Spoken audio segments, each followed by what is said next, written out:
My name is Richard Edney of Optical Technology Training, and I'd like to run through a presentation that I first gave at the FIA Summer Seminar in June 2016. The presentation is Wideband Multimode Fibre and Short Wavelength Vision Multiplexing, adding a new dimension to multimode fibre. The presentation is structured around answering a few questions. So why do we need a new type of multimode fibre? How did they develop it and decide what it should look like? What will it do for me? What is SWDM and what are the benefits? And when should I start using this new technology? So why do we need a new type of multimode fibre? Well, I think we all know that the amount of data that we're using is increasing dramatically. We have standards already for 10 gigs, 40 gigs, 100 gigs, and the Ethernet Standards Committee are well on their way to the 400 gig standard, as well as developing a whole range of other data rates too. But there's more and more data. In the data center, we're seeing a change of architecture, migration from a traditional three-tier tree type network architecture to a new leaf and spine network architecture. And as you can see from this diagram, there's a whole load more links in our leaf and spine architecture than in the older style architecture. So we've got to put in place a lot more links to cope with this data. Also, we see increasing pressure on our system costs. So when there are a lot of links, the cost of each link is important. And of course, the total cost of the link is made up of the cost of the fibre and the cost of the transceiver. Now, when we're in the data center and we have short links, then there's not much fibre. So the cost of the transceivers dominates. So it's really important that we can get the transceiver cost down as low as possible. Generally speaking, the cost of multimode transceivers is about half the price of the equivalent single mode transceivers. So there's a lot of benefit in sticking with multimode if we can for this sort of application. We also are facing constraints on the amount of space that we have in our data center and the amount of power that we use. This means that if possible, we want to use smaller form factors with lower power consumption. So migrating from the CFP to CFP2 and ideally getting to the SFP28.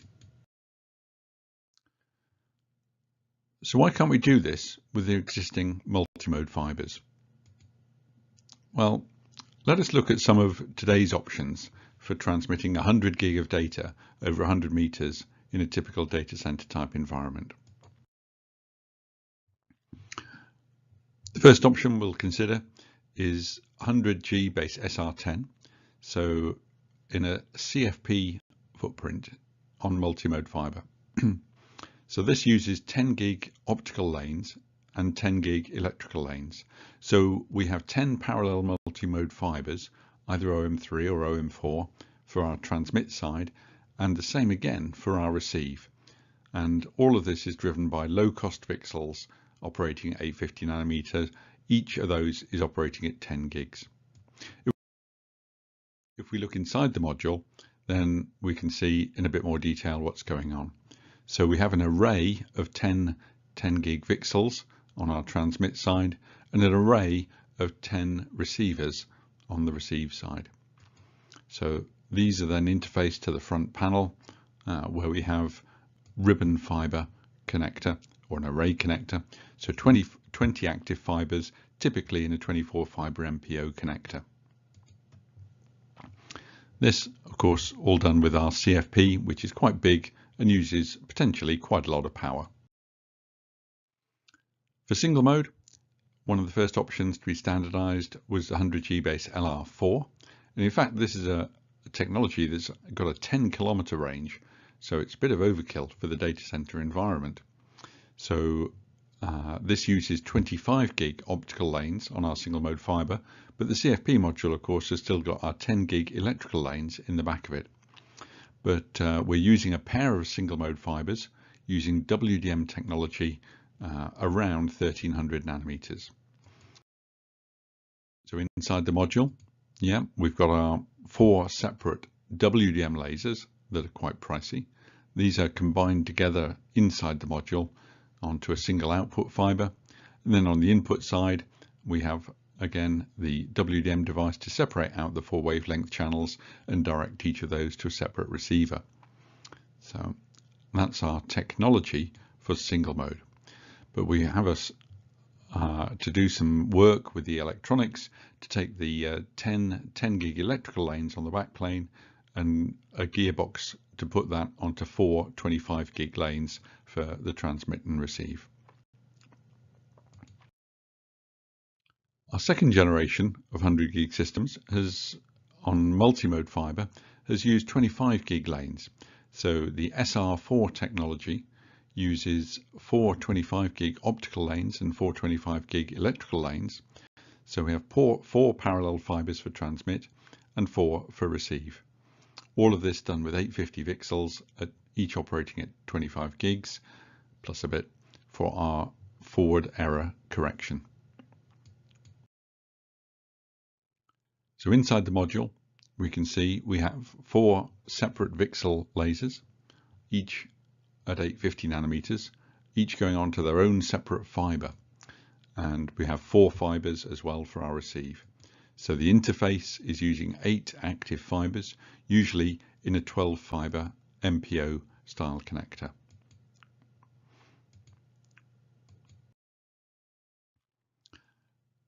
An option for our second gen single mode is to use parallel single mode fibers.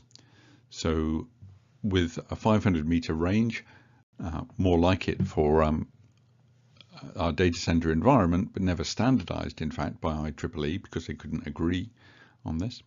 But this is using 4 parallel single mode fibers for transmit, 4 for receive, all done using 1310 lasers.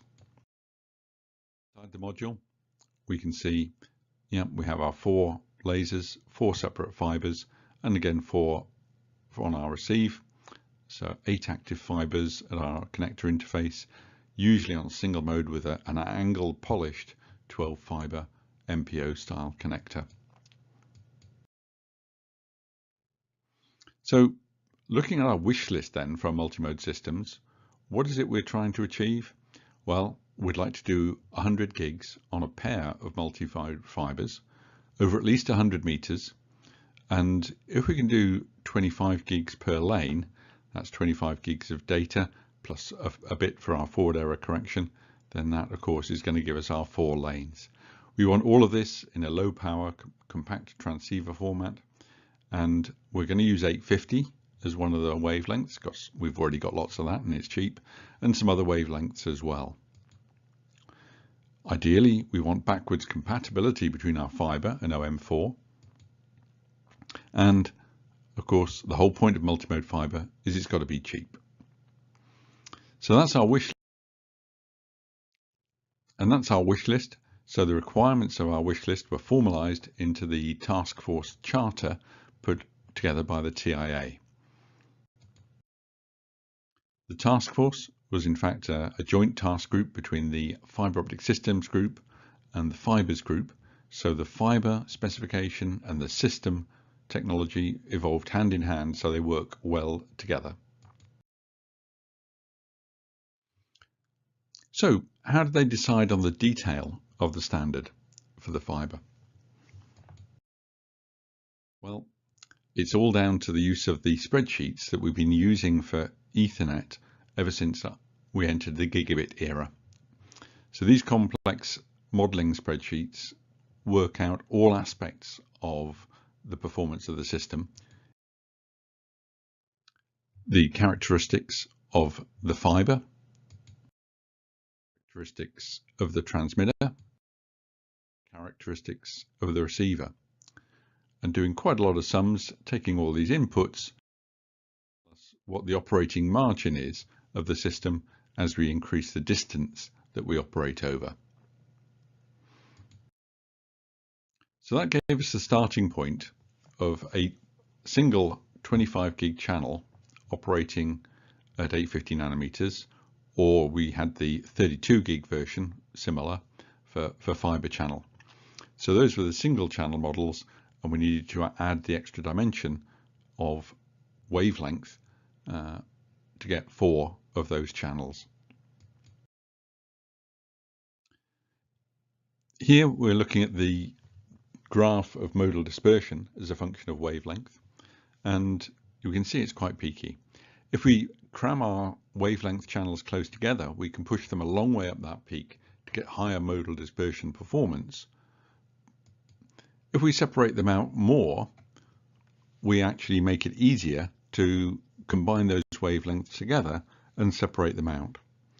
So in fact, the channel spacing was decided to be 30 nanometers, giving us a 90 nanometer spread from the top to the bottom of the central wavelengths of those 4 channels. So we've got 4 channels. One of them is going to include 850. So where do we put that 90 nanometer spread? We've got a few options, and reasons for going to the longer wavelengths. So at longer wavelengths, we have lower chromatic dispersion in the fiber, we have less attenuation in the fiber, and we can also get good VCSELs as well at those longer wavelengths. So these then were the wavelengths that we ended up with for our 4 wavelength SWDM systems. So once we'd decided on our wavelengths, then we could go back to our modeling spreadsheet and work out what the modal dispersion performance was needed at each of those wavelengths. Now, if we consider modal dispersion, it's the effect of different modes of light in our multimode fiber traveling at slightly different paths. So we start off with a short little pulse. It goes down the fiber, it's going to spread out. And that spreading out or dispersion will limit the data rate or the distance that the fiber can support. Now, if we look at how our multimode fibers have improved over the years, from OM1 all the way up to OM4, we've actually had tremendous improvement in the modal dispersion performance at 850 nanometers.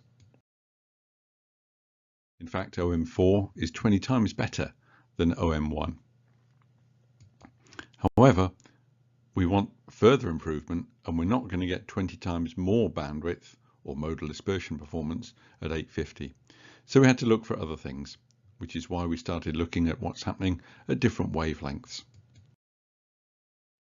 And looking at across the wavelength range, we can do different fiber designs that potentially will give us quite different modal dispersion characteristics as a function of wavelength across that wavelength range. Some fiber designs could give us really good performance, but might be difficult to make. So we had to make a decision about what was the minimum that was required to support these applications and would be easy for everyone to make. So we ended up with a set of requirements looking something like this. The dashed line is the minimum that's required to support 32 gig fiber channel, and the circle on the left is actually the performance that gives us backwards compatibility with OM4, and then we've also got a control point at 953 nanometers at the top end of the wavelength range as well. So taking all of this into account, the set of constraints that we ended up with for our fiber specification. So we have a modal dispersion of 4,700 megahertz kilometer at 850. That gives us our backward compatibility with OM4. And at the top end of the wavelength range, we have a modal dispersion of 2,470 megahertz kilometer. So these EMB figures give us the constraints for the dispersion performance. For attenuation, we've got these figures: 2.5 dBs at 850, 1.8 at 953 nanometers. Backwards compatibility means we need a 1300 nanometer figure. So those were the attenuation characteristics for the fiber, not the cabled fiber. Also, it was decided to be a good idea in the TIA to keep the bend tolerance performance that we have in OM4. So our wideband multimode fibre has got the same performance as bend tolerant OM4 with respect to tight bends. So we've got a fibre that we can use for SWDM. So what can we do with this SWDM? Well, here's the first ideal sort of application. So we can do now our 100 gig Ethernet over 100 meters using just a pair of multimode fibers.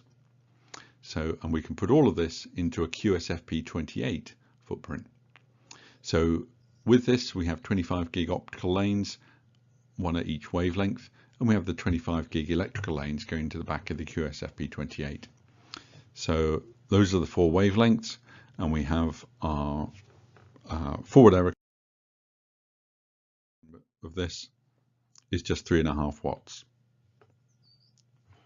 So inside the QSFP28, we've got our multiplexing and our demultiplexing of the 4 different wavelengths is going on inside the module. So at the interface, we just have a pair of multimode fibers, one for transmit, one for receive. And on the transmit side, we have 4 25 gig channels at those 4 wavelengths. And on the receive side, we've got our 4 different wavelengths going to the 4 receivers. So all of this, as we said, in the low power 3.5 watts of a QSFP28. But now we have these tools, there's actually some other interesting things that we can do with them. Already the proposal has been made into the IEEE for 200 gig Ethernet using 4 50 gig wavelength channels on each for transmit and the same for receive. So actually we've got 200 gig using a pair of fibers, and this time using PAM4 encoding. There are also some interesting possibilities for doing bidirectional single fiber. So we could use 1 wavelength channel in each direction, fairly easy to separate out at each end. So we've got 10 gig bidirectional. We could do that with 2 wavelength channels in each direction. Our wavelength channels could actually operate at 25 gigs now. And we could have 2 of those, so we could have 50 gigs on a single fiber. If we go to PAM4 encoding, then we actually have the possibility of 100 gig Ethernet bidirectional on a single multimode fiber. So there's quite a lot of interesting possibilities. But you might also be interested in whether you can use this new technology on your existing multimode fiber. So will it work on OM3, OM4? Well, the answer is yes, but we're not quite sure what the distance would be. So this will depend upon the detail of the fiber recipe from your particular fiber manufacturer. So try it and see. But to give you an idea, it has already been demonstrated over 75 meters of OM3 error-free without even needing to use forward error correction. So when is the right time then to start using this technology? Well, to a certain extent, that's up to you. You may be an early adopter that wants to adopt things as soon as possible, in which case it's all there and available now. You might want to wait until everything is standardized. So although the fiber is already standardized, the applications that we've just highlighted are not yet standardized. So how are the standards coming along? We said the fiber is already there. In June 2016, the TIA finalized the specification for the wideband multimode fiber. In the international arena, the standard for multimode fiber has already been updated to reflect the wideband multimode fiber. And in ISO IEC, the group that does the international premises cabling standards and is the owner of the OM designations, they've already looked at this and decided it's a good idea to be included in the next revision of the premises cabling standards. And they've had a little bit of a discussion about what the name should be. OM4W, OM5W, or OM5. And in fact, they've decided in the end in October 2016 to make it OM5. So that's the standard for the fibre. What about standards for SWDM? Where are we at? Well, we may not have standards yet, but we've certainly had a lot of demonstrations. So back in March 2015 at OFC, Finistar demonstrated 40 gigs SWDM4, so each channel carrying 10 gigs. September last year at ECOC, we had 100 gigs, and that could do 70 meters on OM3 and 100 meters on OM4. At OFC earlier in 2016, we had 100 gig over 450 meters of wideband multimode fibre. And at ECOC 2016, we've actually had interoperability demonstrations using QSFP 28 modules from Lumentum and from Finisar working together at the exhibition hall. So SWDM is being promoted by an industry alliance, the SWDM Alliance, which has been set up and has the support of most of the major industry players, as we can see there. So this technology is not going away. It's going to be around for a while, and it's up to us to make use of it. So, any other questions? Well, if you were at the FIA seminar, we answered a few there.